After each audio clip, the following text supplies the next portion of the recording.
Start. మిత్రులారా, ఈరోజు రవ్వ లడ్డు చేయటం ఎలాగో నేర్చుకుందాం. నేను ప్రస్తుతానికి ఇక్కడ రవ్వ, సూజీ రవ్వ ఒక 14 కప్పులు, ఒక్కొక్క 4 LB అంటే దాదాపు 14 వస్తాయి. మీరు పోల్చుకొని వేసుకోవచ్చు, లేకపోతే నా మాట మీద నమ్మకం డైరెక్ట్గానే వేసుకోవచ్చు. ఒకవేళ నమ్మని పక్షంలో కొలుచుకోండి. కొంచెం నెయ్యిలో వేయించుకుంటే కొంచెం బెటరు. తర్వాత కోకోనట్ పౌడర్ వచ్చేసి 5 కప్పులు. ఆ తర్వాత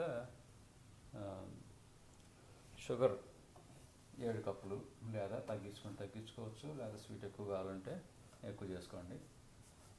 సో ముందుగా కొబ్బరి కొంచెం వేయించుకొని, ఆ తర్వాత జీడిపప్పు, కిస్మిస్ అవి కూడా నెయ్యిలో చక్కగా లైట్గా వేయించుకొని పక్కన ప్రస్తుతానికి కలిపి పెట్టండి. ఇప్పుడు మీరు చూస్తున్న దాంట్లో జీడిపప్పు, కిస్మిస్, షుగరు అండ్ దాంతోపాటు కొబ్బరి రెడీగా ఉంది. ఇప్పుడు ఈ సూజీ రవ్వంగానే దాన్ని కలిపేస్తాం.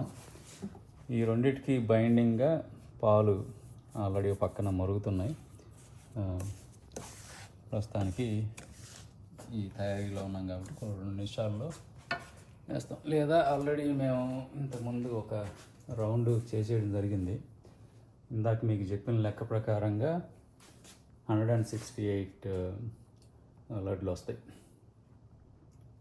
ఇప్పుడు ఇందాక 2 కలిపేసాం. ఇప్పుడు మన దగ్గర సూజీ రవ్వ, కొబ్బరి, షుగరు, తర్వాత జీడిపప్పు, తర్వాత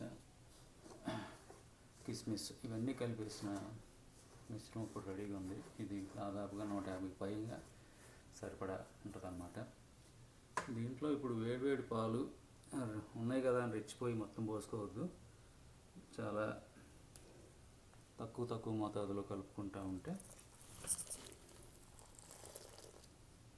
తొందరగా మనకు చేయడానికి వీలుగా ఉంటుంది. ఇది ఫస్ట్ కొంచెం చాలా వేడిగా ఉంటుంది కాబట్టి జాగ్రత్త, చెయ్యి కప్పుకొని పెట్టమాకండి. సో విడతలుగా దీన్ని కలుపుకోండి. ప్రతి 30-40 లీటర్లకి ఒకసారి పాలు పోసుకుంటూ ఉంటే చేసే వాళ్ళకి ఈజీగా ఉంటుంది.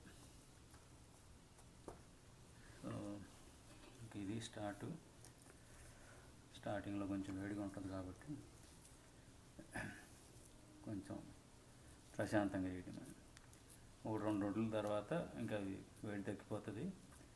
తొందరగా చుట్టేసుకుంటే ఈజీ. ఒకసారి ఈ బైండింగ్ పోతే కనుక మళ్ళీ పాలు కొంచెం యాడ్ చేసుకుంటూ ఉండండి.